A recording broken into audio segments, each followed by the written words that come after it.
اچھا، اگر ہم ایک لمحے کے لیے اپنی آنکھیں بند کریں نا اور وقت کے پہیے کو پورے 50 کروڑ سال پیچھے لے جائیں تو زمین کا منظر آج سے بالکل ہی مختلف ہوگا۔ ہوں بالکل مختلف۔ مطلب نہ کوئی شہر، نہ کوئی سڑکیں، نہ انسان، اور یہاں تک کہ کوئی ڈائنوسورس بھی نہیں ہوں گے۔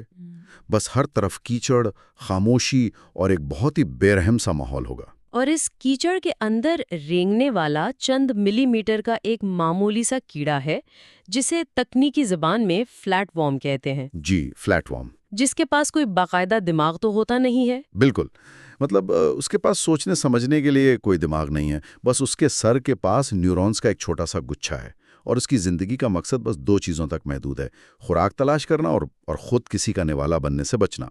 لیکن حیرت کی بات یہ ہے کہ آج ہم جس مواد کا تفصیلی جائزہ لے رہے ہیں، اس کے مطابق یہی معمولی سا کیچڑ والا کیڑا دراصل آج کے ہر موجد، ہر سپاہی، ہر سائنسدان کا جد امجد ہے۔ جی بالکل ایسا ہی ہے۔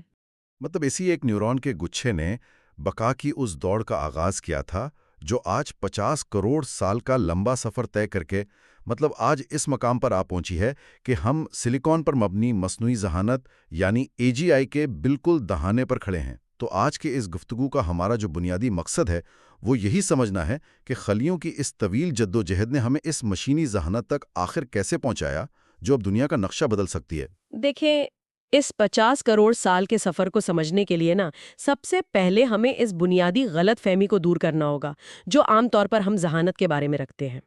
ہم عموماً سوچتے ہیں کہ ذہانت شاید ریاضی کے سوال حل کرنے یا شطرنج کھیلنے کا نام ہے۔ ہاں، یا پھر چیزوں کو یاد رکھنے کا نام ہے۔ جی، لیکن وسیع تر ارتقائی اور کائناتی تناظر میں دیکھا جائے تو ذہانت کوئی عام لفظ یا صفت نہیں ہے۔ دراصل یہ ایک زبردست طاقت ہے جسے ہم غلبہ یا لیوریج کہہ سکتے ہیں۔ غلبہ؟ چلیے اس بات کو تھوڑا کھول کر سمجھتے ہیں۔ اچھا، اسے ایسے سمجھیں کہ یہ وہ اوزار ہے جو کسی بھی جاندار کو اس قابل بناتا ہے کہ وہ اپنے ارد گرد کی دنیا پر محض رد عمل ظاہر کرنے کے بجائے اس دنیا کو اپنی مرضی سے ڈھالنا شروع کر دے۔ مثال کے طور پر ایک ادبلاؤ یعنی بیور کو لے لیں۔ وہ ندی کے پاس جاتا ہے اور اپنی جبلت کے تحت لکڑیوں سے بند باندھ دیتا ہے۔ اور وہ یہ کام صدیوں سے کر رہا ہے۔ بالکل، کیونکہ اس کی جینیاتی پروگرامنگ اسے صرف اسی ایک کام کی اجازت دیتی ہے۔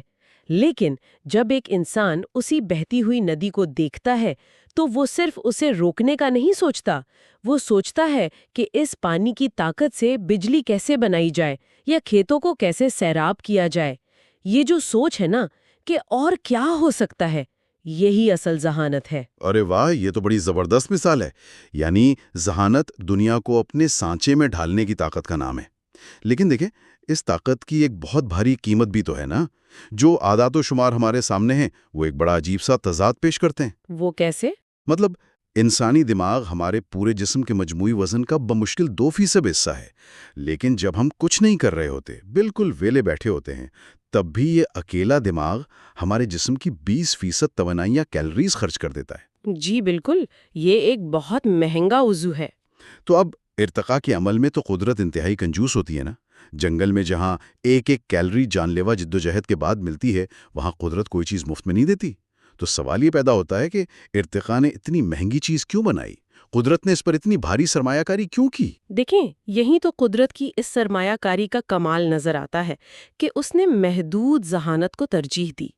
قدرت نے شروع میں تمام جانداروں کو ہماری طرح کا ایک ہمہ گیر اور زیادہ توانائی خرچ کرنے والا دماغ نہیں دیا تھا۔ اس نے صرف اتنی ہی ذہانت دی جو ان کی بقا کے لیے کافی تھی، جسے محدود ذہانت یا نیرو انٹیلیجنس کہا جاتا ہے۔ جی بالکل۔ اب ایک شہد کی مکھی کو دیکھیں، وہ اپنے چھتے سے میلوں دور جاتی ہے اور بالکل درست راستے سے واپس آ جاتی ہے، لیکن وہ مکھی کبھی یہ نہیں سوچے گی کہ وہ کوئی نیا ڈیزائن بنا لے یا کوئی کیتھیڈرل تعمیر کر لے۔ مواد میں اسے بڑی خوبصورتی سے ایک اسکرو ڈرائیور سے تشبیہ دی گئی ہے۔ ایک اسکرو ڈرائیور پیچ کسنے کے لیے تو بہترین ہے، لیکن آپ اس سے کیل تو نہیں ٹھوک سکتے نا؟ بالکل صحیح۔ اور کروڑوں سالوں تک زمین پر زندگی اسی اسکرو ڈرائیور والی محدود ذہانت کے سہارے چلتی رہی۔ ایک ہمہ گیر دماغ کی ضرورت ہی نہیں تھی۔ اچھا، تو 50 کروڑ سال تک فلیٹ ورم اور باقی جاندار بس اسکرو ڈرائیور ہی تھے؟ لیکن پھر ارتقاء میں ایک موڑ آتا ہے۔ تقریباً 70 لاکھ سال پہلے ہمارے ابتدائی آباؤ اجداد کے دماغ کا حجم تیزی سے بڑھنے لگا، اور پھر کوئی 20 لاکھ سال پہلے ہومو ایرکٹس نے پتھروں کو باقاعدہ تراش کر اوزار بنانا شروع کر دیا اور آگ کو کنٹرول کرنا سیکھ لیا۔ جی، اور یہ وہ مقام تھا جہاں ہم اسکرو ڈرائیور سے نکل کر ایک ملٹی ٹول بننا شروع ہوئے۔ بالکل، مطلب اب ہم حالات پر صرف رد عمل نہیں دے رہے تھے، حالات بدل رہے تھے۔ اور یہاں جو بات سب سے زیادہ دلچسپ ہے وہ یہ ہے کہ ہم عموماً سوچتے ہیں کہ آج ہم اتنی ٹیکنالوجی استعمال کر رہے ہیں تو ہمارا دماغ بھی شاید پہلے کے انسانوں سے بہت مختلف یا اپ گریڈڈ ہوگا۔ ہاں، ظاہری سی بات ہے، یہی ذہن میں آتا ہے۔ لیکن حیاتیاتی حقیقت یہ ہے کہ پچھلے 2.5 لاکھ سالوں سے ہمارے دماغ کے ہارڈ ویئر میں کوئی تبدیلی نہیں آئی ہے۔ آج ہم جس دماغ سے کوانٹم فزکس سمجھ رہے ہیں، یہ ہو بہو وہی دماغ ہے جس نے غاروں میں تصویریں بنائیں اور درندوں سے جان بچائی۔ اوہ بھائی، یہ تصور ہی کتنا عجیب ہے کہ ہارڈ ویئر 2.5 لاکھ سال پرانا ہے اور ہم اس پر آج کا دور چلا رہے ہیں۔ مطلب بائیولوجی نے ہمیں ہارڈ ویئر دیا اور ہمارے کلچر نے، ہماری ثقافت نے اس کا سافٹ ویئر لکھا۔ بالکل درست۔ ہمارا ارتقاء اب جینیاتی نہیں، ثقافتی بن چکا ہے۔ اور اس کی رفتار دیکھیں ذرا۔ مطلب انسانوں کو پتھر کے اوزاروں سے نکل کر زراعت تک پہنچنے میں 2 لاکھ سال لگ گئے، لیکن ایک بار جب علم جمع ہونا شروع ہوا تو بھاپ کے انجن سے لے کر آج کے سمارٹ فون اور AGI تک کا سفر، مطلب ہم نے صرف 200 سال میں طے کر لیا۔ جتنا ہم اوپر جاتے ہیں رفتار اتنی ہی تیز ہوتی ہے۔ اور یہی وہ مقام ہے جہاں ایک بہت بڑا تضاد جنم لیتا ہے۔ ہمارا ثقافتی سافٹ ویئر تو ہر لمحے اپ گریڈ ہو رہا ہے، لیکن ہم اسے جس مشین پر چلا رہے ہیں وہ 2.5 لاکھ سال پرانا دماغ ہے۔ یہ دماغ آج کی اس پیچیدہ اور تجریدی دنیا کے لیے پروگرام ہی نہیں ہوا تھا۔ اس کی پروگرامنگ تو جنگلوں میں یا سوانا میں زندہ رہنے کی ہے نا؟ جی ہاں، اسے صرف فوری خطرہ اور فوری خوراک پہچاننا آتا ہے۔ آج موسمیاتی تبدیلی کا خطرہ ہمیں حقیقی کیوں نہیں لگتا؟ کیونکہ یہ 50 سال بعد کا خطرہ ہے۔ ہمارا دماغ جھاڑی میں چھپے شیر کو دیکھ کر تو الرٹ ہوگا، لیکن سمندر کی سطح بلند ہونے پر یہ کوئی الارم نہیں بجاتا۔ صحیح، اور یہی وجہ ہے کہ آج کل لوگ اتنا زیادہ کھاتے ہیں۔ مطلب خوراک کا ڈھیر لگا ہے، لیکن پرانا دماغ کہتا ہے کھا لو، پتہ نہیں کل ملے نہ ملے۔ بالکل، کیونکہ دماغ میں خوراک کی شدید کمی کا پرانا پروگرام آج بھی چل رہا ہے۔ تو یہ وہ مقام ہے جہاں بات واقعی بہت بہت دلچسپ ہو جاتی ہے، کیونکہ اس کا سیدھا سا مطلب ہے کہ ہمارا یہ پرانا ہارڈ ویئر اب فرسودہ ہو چکا ہے، اور شاید یہی وجہ ہے کہ انسان اب سلیکون یعنی مشینوں کی طرف جا رہا ہے۔ جی، ہم ایک نیا مدر بورڈ تیار کر رہے ہیں جو ان خامیوں سے پاک ہو۔ تو مواد کے مطابق سلیکون کی وہ 3 بڑی فوقیتیں کیا ہیں جو ہماری حیاتیات کے پاس نہیں ہیں؟ سب سے پہلی چیز تو رفتار ہے۔ ہمارے دماغ میں جو نیورونز سگنل بھیجتے ہیں ان کی رفتار لگ بھگ 200 میل فی گھنٹہ ہوتی ہے۔ 200 میل؟ اچھا۔ جو حیاتیاتی لحاظ سے تو تیز ہے، لیکن سلیکون کے سگنلز روشنی کی رفتار سے سفر کرتے ہیں۔ موجودہ مصنوعی ذہانت انسان سے کم از کم 10 گنا زیادہ تیزی سے معلومات پروسیس کر رہی ہے۔ 10 گنا رفتار؟ مطلب 10 گنا رفتار، لاکھوں سائنسدان اور کوئی نیند نہیں؟ یہ تو سوچ کر ہی عجیب سا لگتا ہے۔ بالکل، اور دوسری خاصیت جس کا آپ نے ذکر کیا وہ ہے پھیلاؤ یا اسکیلیبلٹی۔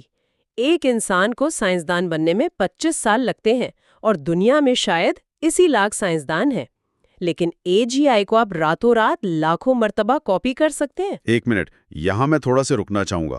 کاپی کرنا سافٹ ویئر کے لحاظ سے تو ٹھیک ہے، لیکن سرورز اور بجلی بھی تو چاہیے نا، تو یہ بالکل لامحدود تو نہیں ہو سکتا۔ آپ کی بات بالکل درست ہے، ہارڈ ویئر کی حدود تو ہے، لیکن پھر بھی انسانی بچوں کے پیدا ہونے اور 25 سال تک پڑھنے کے مقابلے میں کچھ نئے سرورز لگانا اور مشینوں کو کاپی کرنا کئی گنا تیز اور آسان ہے۔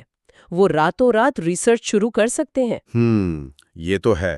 اور تیسری چیز جو میری نظر میں سب سے خطرناک ہے وہ ہے توجہ کی پختگی، یعنی کبھی نہ تھکنا۔ جی، امیونٹی۔ انسان تھکتا ہے، بیمار پڑتا ہے، جذباتی ہوتا ہے۔ ہاں نا، اور ہمارا دھیان بھٹک جاتا ہے، لیکن سلیکون کبھی نہیں تھکتا۔ میں تو اس کو ایسے دیکھتا ہوں کہ یہ کسی ویڈیو گیم کے بوٹ کی طرح ہے جو امپاسبل موڈ پر چل رہا ہو۔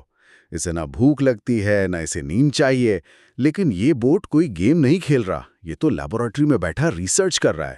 اور یہی اس کی طاقت بھی ہے اور سب سے بڑا خطرہ بھی۔ اب یہاں سننے والے لوگ سوچتے ہوں گے کہ بھئی جب صنعتی انقلاب آیا تھا تب بھی تو ہم یہی ڈر رہے تھے نا کہ مشینیں سب تباہ کر دیں گی، ہم نے اس دور کو بھی گزار لیا، تو اب اس AGI سے اتنا کیوں گھبرا رہے ہیں ہم؟ دیکھیں، یہ موازنہ بہت عام ہے لیکن غلط ہے۔ صنعتی انقلاب کی مشینوں نے ہماری جسمانی مشقت کو پٹھوں کی طاقت کو بدلا تھا۔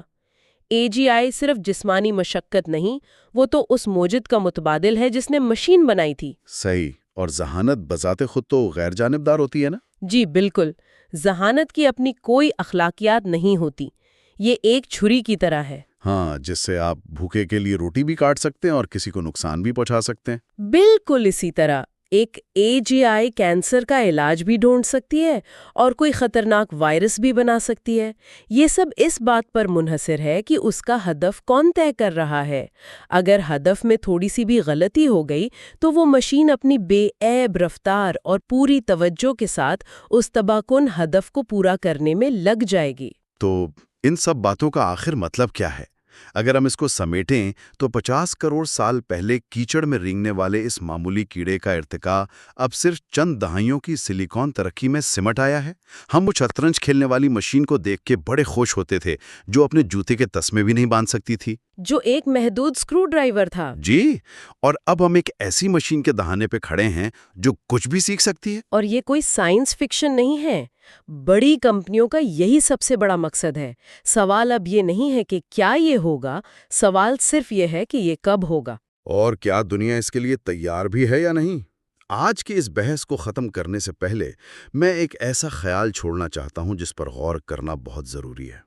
دیکھیں، اگر یہ مستقبل کی حیرت انگیز مصنوعی ذہانت انہی انسانوں کے ہاتھوں تخلیق ہو رہی ہے جن کے دماغ آج بھی جنگل کی پرانی بقا کی جبلتوں اور خوف پر چلتے ہیں، تو کیا ہم نادانستہ طور پر اپنی قدیم حیاتیاتی خامیاں اور اپنے خوف اس نئی مشین کی بنیادوں میں تو شامل نہیں کر رہے ہیں؟ یہ ایک بہت گہری بات ہے۔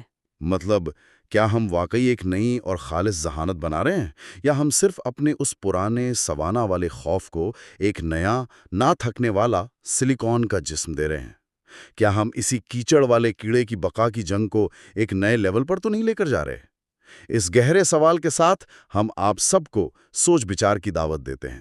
آج کے اس تفصیلی جائزے میں بس اتنا ہی، پھر ملاقات ہوگی۔